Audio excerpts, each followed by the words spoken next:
Bonjour à toutes et tous, merci, je me joins aux remerciements de tout le monde. Enfin, ça fait tellement plaisir de vous voir ici après tant de mois et d'énergie consacrée à ce projet. On a en plus un programme assez chargé, donc je vais essayer d'être concis, même si c'est pas forcément mon habitude. Donc je demande à mes collègues et amis de me faire signe une fois qu'on sera arrivé à 15 minutes à peu près sur les 20 proposés, parce que j'ai vraiment peur de dépasser, et ça m'embêterait de vous ennuyer en plus. Sachant que c'est d'autant plus dur d'être concis qu'on m'a demandé de faire un petit état des lieux des liens qui existent entre bande dessinée et sciences sociales. Autant dire qu'il y a quand même beaucoup de choses qui se sont passées. Donc voilà, je vais essayer de vous présenter ça concisement. En fait, ma grande surprise quand j'ai commencé à faire ça, moi-même je pensais, bon, ça, en 5 minutes ça peut être plié. En faisant un peu des recherches sur la question, je me suis quand même rendu compte que les liens entre sciences, sciences sociales, mais plus généralement sciences et bande dessinée, en fait, ça remontait à loin. En fait, ces ponts qui ont été dressés, ils datent vraiment il y a très longtemps, et on pourrait même dire de l'origine de la bande dessinée elle-même. Il y a plusieurs théoriciens de la bande dessinée qui estiment que l'un des premiers BDistes, ça serait Rodolphe Töpffer. Bon, il y a tout un débat autour de ça, je ne vais pas y revenir, c'est pas le lieu. Mais voilà, quand même un commun accord sur le fait que là, il s'est passé quelque chose de fondateur. Figurez-vous que Rodolphe Töpffer a écrit un article dans une revue de pédagogie en disant à quel point, en fait, pour lui, la bande dessinée, c'était une manière de diffuser des valeurs, d'éduquer. Vraiment, il voyait ça dans une démarche pédagogique. Donc voilà, déjà le lien entre la diffusion des savoirs et la bande dessinée, elle est présente depuis donc au moins cette date de 1836, où Rodolphe Töpffer a pris la plume, non pas pour dessiner, mais pour mettre ses mots dans cette revue, sombre revue de pédagogie qu'on peut trouver sur Internet.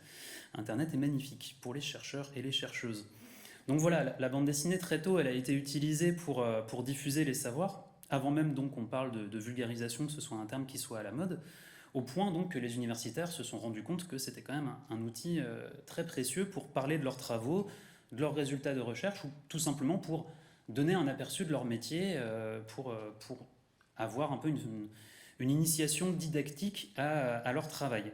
Là, par exemple, il y a un article qui date de 1945 d'une chercheuse en sciences de l'éducation qui s'appelle Sidonie Grunberg, qui faisait tout un article en 1945 pour dire à quel point les comics donc, étaient une force sociale dont il fallait s'emparer pour diffuser les savoirs des sciences sociales. Donc voilà, c'est quelque chose de pas nouveau. D'ailleurs, enfin, je me permets de prendre une minute supplémentaire pour vous donner une petite anecdote aussi qui, à mon avis, montre à quel point en fait ces liens ils sont forts. Sachez que l'un des premiers mangas qui a été diffusé sous format livre en France, avant même le fameux Akira qui est souvent présenté comme l'une des premières bandes dessinées, enfin l'un des premiers mangas diffusés en livre, en fait c'était un livre d'économie qui s'appelait Les secrets de l'économie japonaise en bande dessinée, qui en fait n'était pas traduit de la version japonaise mais de la version anglaise qui elle-même avait été publiée par la très académique University of California Press. Donc voilà, vraiment les liens entre sciences sociales et bande dessinée, ils sont vraiment en fait très anciens, très forts.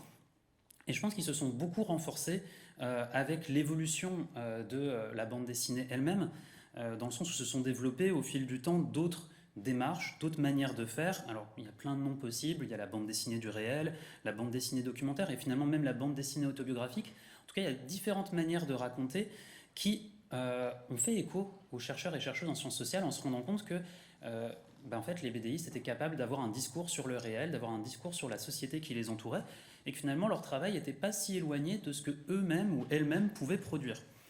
Donc voilà, ces innovations d'écriture et même d'édition, de diffusion de la bande dessinée ont pu faire vraiment, enfin, ont interpellé le lectorat académique et ont d'ailleurs aussi participé, en dehors du milieu académique, de ce qu'on appelle la légitimation de la bande dessinée, cette idée que la bande dessinée était devenue vraiment un neuvième art, que maintenant c'était quelque chose de sérieux, c'était pas juste de la petite fiction pour les enfants, etc. Donc il y a ces mouvements en parallèle qui se sont créés, qui ont fait que même les chercheurs, donc, non seulement ont commencé à s'intéresser à la bande dessinée, j'estime que c'est à peu près au tournant des années 90 où il y a eu une multiplication et surtout une professionnalisation des recherches qui portent sur la bande dessinée, qui travaillent sur la bande dessinée pour l'étudier, pour mieux la comprendre. Mais donc, voilà, un intérêt des chercheurs-chercheuses pour la bande dessinée comme objet, mais aussi un intérêt renouvelé, en tout cas renforcé, facilité par cette légitimation un intérêt pour la bande dessinée comme outil d'écriture de la recherche. Donc voilà, ils étaient plus susceptibles, en tout cas les chercheurs et les chercheuses, de prendre la bande dessinée comme un moyen, comme un outil pour diffuser leurs œuvres, parce que ça leur permettait de toucher un plus large public, évidemment, mais aussi parce que ça leur permettait de redécouvrir finalement leur manière de faire, ça leur permettait de travailler différemment, et donc vraiment ils y trouvaient un intérêt, et selon moi c'est ce qui explique l'explosion du nombre d'initiatives qui croisent aujourd'hui sciences sociales et bande dessinée, en tout cas depuis mettons 15-20 ans, c'est vraiment exponentiel. Et donc effectivement, on a vu de nombreuses personnes issues du milieu académique qui se sont impliquées dans des projets de bande dessinée qui traitent de questions de société, donc notamment dans des revues, je pense à la revue dessinée, la revue Topo, la revue Soif, The Nib en anglais, ou dans des collections qui étaient dédiées, donc évidemment la collection Sociorama qui a ouvert le bal, suivie derrière par la petite BD des Savoirs, Octopus, les éditions conjointes Seuil Delcourt, la découverte Delcourt, l'histoire dessinée de la France, bref, il y en a énormément. Et typiquement, pour les chercheurs et les chercheuses, c'était vraiment un moyen pour atteindre un plus large public et s'adresser en dehors de la communauté scientifique, généralement à laquelle ils se limitaient habituellement. Mais il y a aussi une autre démarche qui est intéressante à souligner, c'est le fait qu'il y a des chercheurs et des chercheuses qui se sont emparés de la bande dessinée, mais pour essayer de la publier dans des milieux qui sont vraiment hébergés à l'université, pour essayer de montrer que c'était vraiment une manière d'écrire la science classiquement. Là encore, dans des revues, il y a la revue Graphic Medicines ou The Comics Grid, mais on peut penser aussi à la collection ethnographique de la University of Toronto Press. Je vais arrêter de faire semblant d'avoir un accent anglais. Et là, on voit que l'objectif est un peu différent dans le sens où, évidemment, il y avait quand même cette idée à partir du moment où on met des images que peut-être on va toucher un autre public, mais quand même, là, le public cible, la personne qui est ciblée, c'est vraiment l'institution qui est ciblée, c'est cette communauté de métiers que sont les chercheurs et les chercheuses. Donc voilà, on voit qu'il peut y avoir des ambitions assez différentes. Et en fait, c'est assez excitant de voir à quel point ces différentes initiatives se développent dans des sens différents, se multiplient. Et voilà, c'est quelque chose de très encourageant. Mais, là c'est le sociologue qui reprend la parole et qui cherche les problèmes, évidemment c'est très encourageant, mais justement il y a toujours des problèmes. Et si on s'intéresse de près à comment se fait la collaboration, il y a souvent des formes de frustration ou des regrets, ou en tout cas des choses qui se passent peut-être un peu moins bien que ce qu'on avait envisagé. Je pense par exemple à des chercheurs ou des chercheuses qui ont eu l'impression d'être un peu dépossédés de leur recherche, ou à l'inverse, des BDistes qui se sentaient un peu brimés dans leur processus créatif par des chercheurs-chercheuses très intervenants qui tenaient absolument à ce qu'il y ait 4 notes de bas de page dans une même case. Je sens que ça fait écho à certaines des personnes, des binômes qui sont présents. Au point en fait qu'on pourrait même se poser la question, c'est comment expliquer à la fois cette multiplication, cet essor des inspirations communes, des collaborations, et d'autre part, ces difficultés à travailler ensemble. Il y a quelque chose d'assez paradoxal. Si c'est si compliqué de travailler ensemble, pourquoi est-ce qu'on continue à travailler ensemble et pourquoi est-ce qu'il y a de plus en plus de monde qui continue à essayer de collaborer, d'emmêler sciences sociales et bande dessinée? Donc voilà, pour essayer de répondre à cette question, je vais vous proposer quelques fils de réflexion, même si j'ai conscience que c'est la question en fait, qui réunit l'ensemble du colloque, mais voilà, vu qu'on m'a demandé de faire le mot d'ouverture, je vais essayer de vous glisser quelques idées, quelques réflexions, quelques outils, et vous pourrez me dire ce que vous en pensez. Alors dans un premier temps, en fait, ce que je vais faire pour essayer de répondre à cette question, c'est que je vais vous proposer des outils d'analyse qui viennent de la sociologie, parce qu'on ne se refait pas, je suis sociologue et je ne peux pas m'empêcher d'essayer d'utiliser mes outils. Donc en fait, je vais vous proposer quelques petits outils pour une petite sociologie du travail d'écriture, en général, que ce soit en sciences sociales ou non, en bande dessinée ou en texte, bref, quelques outils pour essayer d'analyser tout ça. Ce qui va en fait essayer de me permettre dans un deuxième temps d'identifier différentes manières en fait, d'emmêler sciences sociales et bande dessinée.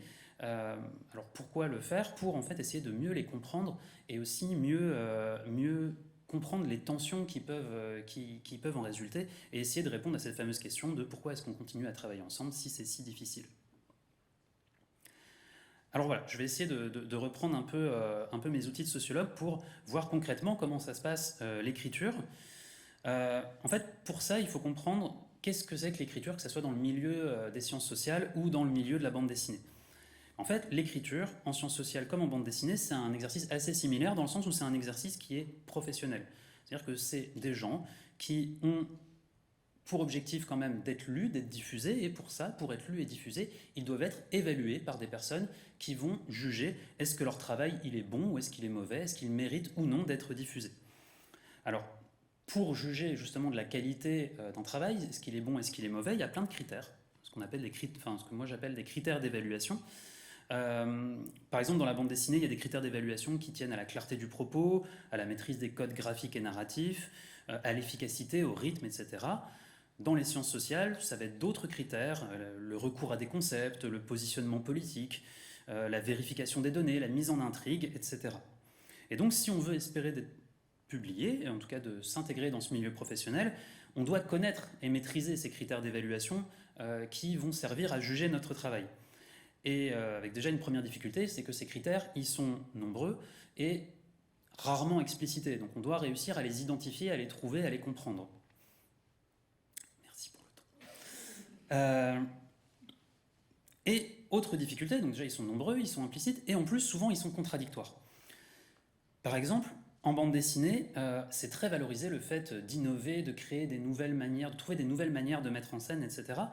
Et en même temps, essayer de respecter ce critère d'innovation, ça peut être contradictoire avec un autre critère qui est celui d'assurer la compréhension du lectorat. En sciences sociales, cette fois, il y a quand même un critère de mise en intrigue, c'est-à-dire qu'il faut quand même s'assurer que, encore une fois, que le lectorat comprenne et ait envie de lire le texte qu'on lui donne, surtout que c'est pas forcément toujours très sexy quand on ouvre un document scientifique. Mais le problème, c'est que cette mise en intrigue, elle peut être considérée comme une manière de ne pas respecter d'autres critères d'évaluation du milieu scientifique, dans le sens où c'est des fois dissimuler des éléments de réponse que l'on connaît déjà, juste pour réussir à mettre ça dans une forme de narration. Comme par exemple, si je vous avais posé une question au début de cette présentation, en ignorant complètement des publications qui ont été faites qui permettent d'y répondre. Voilà, par exemple, c'est quelque chose que j'aurais pu faire, mais évidemment, vu que je suis un très bon professionnel, je n'ai pas fait ça. Mais voilà, donc c'est pour comprendre qu'il y a des critères d'évaluation qui sont présents dans chacun des deux milieux professionnels, qui sont nombreux, implicites et souvent contradictoires. Et donc, pour réussir en fait à publier dans ce milieu, pour réussir à intégrer ce milieu professionnel, on est obligé de développer ce que l'on peut appeler en sociologie un style. Un style, alors c'est pas le style... voilà, on parle souvent du le beau style d'écriture, le mauvais style d'écriture. Là, c'est vraiment dans le sens sociologique, c'est-à-dire une hiérarchisation des critères d'évaluation. On va choisir quels sont les critères d'évaluation qui font vraiment sens pour nous et d'autres qui sont importants à respecter pour rentrer dans ce milieu professionnel, mais qu'on va choisir de contourner parce que on ne peut pas tous les respecter en même temps. Donc voilà, pour moi, le style, c'est ça, c'est hiérarchiser les critères d'évaluation. Donc chaque professionnel potentiellement a son propre style pour pouvoir réussir à produire. Mais là où ça devient problématique, vous l'imaginez bien, c'est qu'on commence à travailler à plusieurs, parce qu'on n'a pas forcément le même style que son collègue, on n'a pas forcément la même manière de voir, d'apprécier l'écriture, et donc ça peut être très compliqué. Et ça devient encore plus compliqué quand on est en train de travailler avec quelqu'un qui vient d'un autre milieu professionnel, comme par exemple quand on est chercheur ou chercheuse en sciences sociales et qu'on va travailler avec une BDiste, où là en fait on va chacun arriver avec des critères d'évaluation et son propre style, mais qui viennent de deux milieux professionnels différents. Et donc là, les critères d'évaluation qu'on va utiliser, sur lesquels on va se baser, ils vont être très différents et des fois, ils ne vont pas du tout faire sens par rapport à notre métier, par rapport à notre univers professionnel. Et donc, en fait, toute la difficulté quand on s'inscrit dans une forme de collaboration comme celle-ci, ça va être de réussir en fait, à adapter son style au style de l'autre personne pour réussir à faire un document qui soit jugé satisfaisant de la part des deux parties. Et donc ça nécessite surtout de changer son style, changer ses manières de faire. Alors heureusement, il y a quand même des critères communs, des critères d'évaluation communs entre sciences sociales et bande dessinée et qui justement permettent à chacune des parties d'y trouver un intérêt, de réussir à dire « Ah bah tiens, ça j'y avais pas pensé, mais ça va me permettre de faire encore mieux mon travail en respectant tel critère d'évaluation car je vais utiliser la bande dessinée où c'est valorisé de faire de cette manière ou d'une autre manière. » Et d'autant plus que chacun de ces milieux valorise quand même globalement l'innovation, donc c'est vraiment quelque chose qui à mon sens, explique justement cette multiplication des initiatives. C'est que, en fait, ça amène les chercheurs, chercheuses et les BDistes à repenser leur travail, réinventer leur travail et aussi renouveler leur style. Et ça peut aussi leur permettre de changer un peu leur routine d'écriture, ce qui est des fois bien agréable quand on a toujours l'impression d'écrire la même chose ou de faire les mêmes bandes dessinées. Mais bon, malgré tout, ça peut Ok. Est-ce que j'ai un 5 minutes supplémentaire? Ouais, ok, je prends un 3 minutes supplémentaire. Donc voilà, c'est difficile d'inventer un style, ça peut être très bénéfique, mais ça peut aussi être une explication pour les frustrations. Par exemple, quand l'une des deux parties va avoir l'impression qu'elle va sacrifier davantage ses propres critères d'évaluation au profit de l'autre personne, alors que ce n'était pas son intention à l'origine. Alors, ce potentiel déséquilibre entre les deux milieux professionnels, je pense que c'est un bon moyen de comprendre en fait les différentes initiatives qui croisent sciences sociales et bande dessinée. Non pas pour dire que le déséquilibre en soi il est scandaleux, en fait c'est normal, on est obligé de gérer ces styles et ces critères d'évaluation, c'est une obligation. Et toute la difficulté justement ça va être de trouver un équilibre qui soit satisfaisant des deux côtés, avec cette difficulté qui est que très souvent, on estime que soit on bascule d'un côté, soit on bascule de l'autre. C'est-à-dire qu'il y a souvent cette question, quand il y a des binômes qui travaillent ensemble et qui croisent sciences sociales et bande dessinée, on va leur demander, mais alors ce que vous faites, c'est de l'écriture scientifique ou c'est de la vulgarisation? Et ça, c'est une question qui, à mon sens, est un petit peu problématique parce que ça laisse à penser qu'il n'y a que deux solutions possibles entre l'équilibre des critères d'évaluation. Et en fait, c'est assez insidieux parce que ça met tout de suite les fameux binômes en défaut, comme s'ils avaient mal fait leur travail parce qu'ils n'étaient jamais allés dans l'une de ces deux oppositions possibles entre vulgarisation et écriture scientifique. Alors qu'en fait, il y a plein d'autres options possibles, justement. Si on envisage la multiplicité des critères d'évaluation, on peut se rendre compte que plutôt que vulgarisation d'un côté et écriture scientifique de l'autre, en fait, il y aurait un continuum qui relie les deux. On va plutôt tendre d'un côté ou plutôt vers l'autre, et que finalement, c'est ok d'être des fois au milieu, d'être des fois plus d'un côté de l'autre. L'important, c'est juste de bien savoir où est-ce qu'on se situe.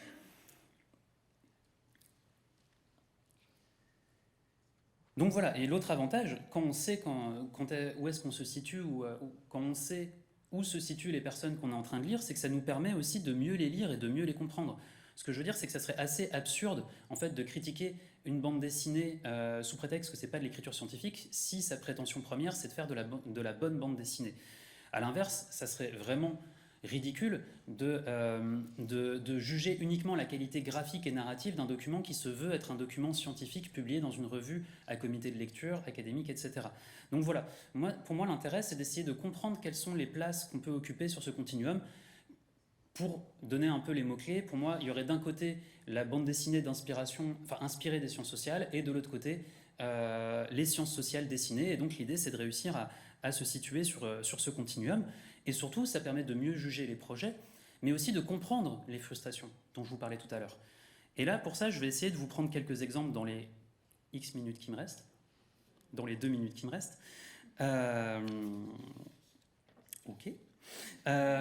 Par exemple, quand on veut faire des sciences sociales dessinées, il y a souvent une difficulté qui se pose, qui est la question des moyens. C'est-à-dire qu'on nous dit « Ah oui, mais on ne sait pas imprimer des belles planches en couleur, on ne sait pas faire, etc. » Et pourtant, en fait, les revues sont aussi capables d'imprimer des graphiques, des photos, etc. Le problème, là, pour moi, c'est pas de dire les gens font mal leur travail, c'est de dire quel est le système organisationnel qui fait que ces gens sont pris dans des routines qui font que, quand on leur propose quelque chose qu'ils ne connaissent pas, ils ne vont pas remettre en cause leur manière de faire habituelle et donc vont empêcher les auteurs et les autrices des planches de négocier les formats et de proposer quelque chose qui, elles, leur correspondrait. Et donc c'est quelque chose qui est très récurrent, pour ma part j'ai pu vivre et je pense qu'on est beaucoup à l'avoir vécu. Et c'est pour donner un exemple de à quel point ça peut être compliqué. Et il y a exactement les mêmes problèmes finalement de l'autre côté, du côté des bandes dessinées inspirées des sciences sociales, où là il y a un autre cas assez classique qui est attention, il ne faut pas mettre de jargon, il ne faut pas mettre de concept, pas de notes de bas de page, parce que ça fait peur au lectorat. Là encore, on peut se poser la question, est-ce que vraiment c'est une bonne solution que de transférer la responsabilité de la mécompréhension sur le lectorat, alors que justement c'est aux éditeurs éditrices, c'est aux auteurs autrices de réussir à se faire comprendre. Donc, moi, ma question, c'est pas, enfin, mon objet, c'est pas de dire oh là là, ces gens font mal leur travail, c'est d'interroger quels sont les mécanismes sociaux qui font qu'ils sont convaincus que justement le lectorat a une crainte par rapport à ces concepts et que cette crainte-là va conduire à empêcher les auteurs et autrices d'exprimer vraiment ce qu'ils ont envie de faire. Autrement dit, des fois, vont les empêcher de se situer à une place dans le continuum parce qu'on va attendre d'eux et d'elles qu'ils se mettent plutôt vers l'un des extrêmes ou l'autre. Donc voilà, pour moi, c'est tous ces enjeux-là qu'il faut réussir à appréhender. Alors ce qui nous permet déjà de répondre à la fameuse question que j'ai mise en scène tout à l'heure, comment est-ce qu'on peut expliquer à la fois la multiplication des collaborations et les difficultés à travailler ensemble. Déjà parce que ça permet de changer ses pratiques d'écriture habituelles, je l'ai déjà dit. Même si c'est perturbant de se confronter à d'autres critères d'évaluation, ça nous permet de revisiter nos métiers et c'est quand même quelque chose de très agréable, mais surtout ça nous permet d'être de meilleurs professionnels parce qu'en fait on a mieux conscience de nos manières de faire et on est mieux capable de les défendre et de les affirmer. Donc on est plus polyvalent, plus affirmé dans son style, plus capable de le revendiquer. Mais du côté de la difficulté, pour moi, l'enjeu principal, c'est que en fait, on est souvent très seul, c'est ce qui avait été précisé en introduction, parce qu'on est obligé non seulement de se former au métier de quelqu'un d'autre, donc quand on est chercheur-chercheuse au métier de BDiste, pour comprendre quels sont ces critères d'évaluation, mais on est aussi obligé, des fois tout seul, de comprendre quels sont les critères d'évaluation qui sont pertinents dans nos métiers respectifs. Et c'est vraiment extrêmement difficile de faire ce métier dans son coin, d'autant plus que les publications, je l'ai dit, l'objectif c'est d'être diffusé, publié, et ça implique un grand nombre de personnes, des éditeurs, des éditrices, mais aussi des diffuseurs, enfin bref, il y a énormément d'autres personnes qui sont impliquées et qu'on doit aussi former à ça, à cette réflexion-là. Et donc voilà, pour moi, c'est vraiment ça l'objectif de ce colloque, et je pense que c'est là qu'on a quelque chose à apporter, c'est réussir à partager nos expériences, nos difficultés, pas pour dire que c'est horrible, pas pour dire qu'on fait mal notre travail, mais juste pour essayer de comprendre en fait c'est quoi ces enjeux-là et comment est-ce qu'on peut réussir à mieux se former respectivement, mieux atteindre des personnes qui sont peut-être un peu plus éloignées de la création, mais qui ont besoin en fait d'avoir des clés pour saisir ce travail-là. Et vraiment, je suis convaincu qu'au fil des discussions et des tables rondes, on aura d'autres éléments à présenter et j'espère vraiment que le livre qui ressortira de cet ouvrage permettra de donner des clés et d'aider les différentes personnes qui veulent s'investir dans ces projets à mieux affirmer leur style, leur manière de faire, parce que ça nous permettrait tous de faire du meilleur travail et d'avoir des choses très excitantes à lire. Voilà, je vous remercie, je suis désolé pour le raccourci.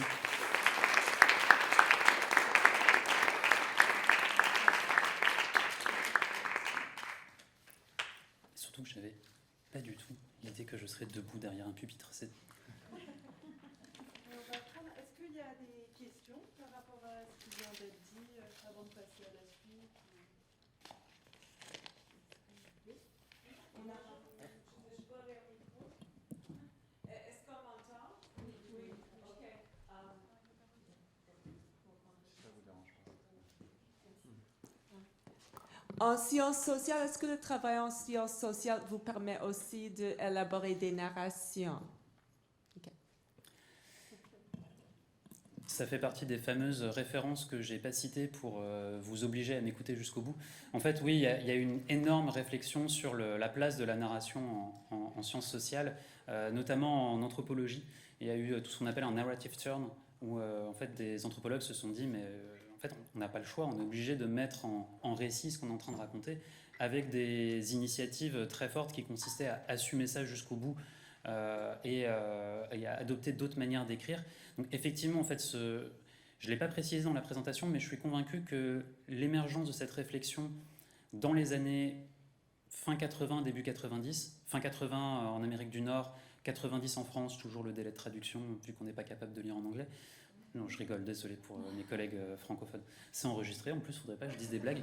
Je pense que ça a beaucoup participé au fait que la bande dessinée ait pu être saisie par des chercheurs-chercheuses. Parce qu'en fait, il y avait toute une réflexion préalable sur le fait que oui, la narration, la mise en intrigue étaient des critères d'évaluation professionnelle des sciences sociales. Beaucoup de chercheurs-chercheuses ne veulent pas l'admettre, mais de fait, d'autres défendent le fait que c'est bien le cas. Vous imaginez bien de quel côté je pense, vu ma présentation. Je ne sais pas s'il y a d'autres questions, sinon on peut aussi... Ok.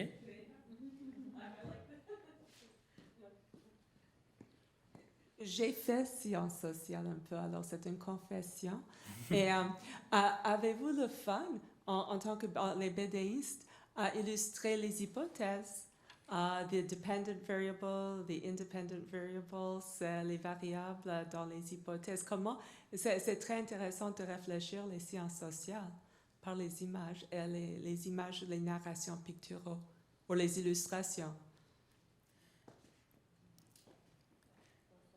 Encore une fois, une vaste question, et comme vous l'avez vu, j'ai du mal à être synthétique. Oui, là aussi, c'est une grosse réflexion qui a été menée et qui dépasse en fait largement la bande dessinée sur toutes les visual studies, avec la question de la photographie, de la vidéo, etc. À chaque fois, l'intérêt, c'était de voir comment est-ce que chacun des outils, ce qu'on appelle très pompeusement en sociologie les outils d'instrumentation audiovisuelle, en gros les autres outils d'écriture, peuvent nous amener à mettre en scène et à raconter différemment des éléments qui semblent spécifiques aux sciences sociales, donc les concepts, les théories, les hypothèses, etc. Mais encore une fois, ce que je trouve le plus intéressant là-dedans, c'est pas de dire « Ah, regardez à quel point ça renouvelle complètement notre manière de faire ». C'est le cas, c'est vrai, et c'est super excitant. C'est pour ça que, sans doute aussi pour ça que je suis là devant vous.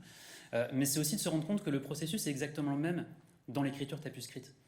C'est-à-dire que, par exemple, on utilise sans cesse des métaphores en sciences sociales. Finalement, la logique est la même. C'est qu'on va utiliser une métaphore pour essayer de faire comprendre quelque chose de manière plus efficace. Donc, voilà, chaque médium a ses avantages et ses inconvénients. On aura l'occasion de creuser les inconvénients de la bande dessinée, je pense, pendant ces 2 jours. Mais voilà, en tout cas, il y a quelques éléments de réflexion sur les visual studies qui ont été développés. Mais je vais m'arrêter là parce que sinon, vous allez vous endormir dans moins de 10 minutes.